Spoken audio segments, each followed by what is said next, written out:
ତ ମାଲିକେ ଜୟ ଜଗନ୍ନାଥ। ତ ମତେ ଦେଖି କୁଆଡେ ଭାବୁଛନ୍ତି ଯାଉଛନ୍ତି। ମୁଁ ଯାଉଛି ହେଲା ଆମ ଗାଁରେ ସପ୍ତାହ ବସିଥିଲା ତ ସେଠି ଯାଉଥିଲି ଖାଇବାକୁ। ତାପରେ ଗଲା ବାଟରେ ସ୍କୁଲ ଦେଖା ହେଇଗଲା, ଟିକେ ଇମୋସନାଲ ହେଇଗଲି ନା, ପୁରୁଣା ସ୍କୁଲ ଥିଲା। ଛାଡ଼ ସେ କଥାକୁ, ଆମେ ଏଥର ପହଞ୍ଚି ଗଲୁ ପୁରା ମନ୍ଦିରଠି। ମନ୍ଦିରରେ ଏତେ ଭିଡ଼ ଯେ ଦେଖିକି ମୁଣ୍ଡ ଖରାପ ହେଇଗଲା ମାଲିକେ।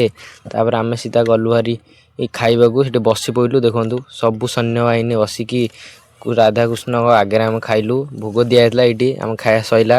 ଯାଉଛି ମୁଁ ପତ୍ର ଫିଙ୍ଗିବାକୁ। ଦେଖନ୍ତୁ ପତ୍ର ଫିଙ୍ଗି ସାରିକି ମୁଁ ଏଥର ବାହାରି ଗଲୁ ଘରକୁ।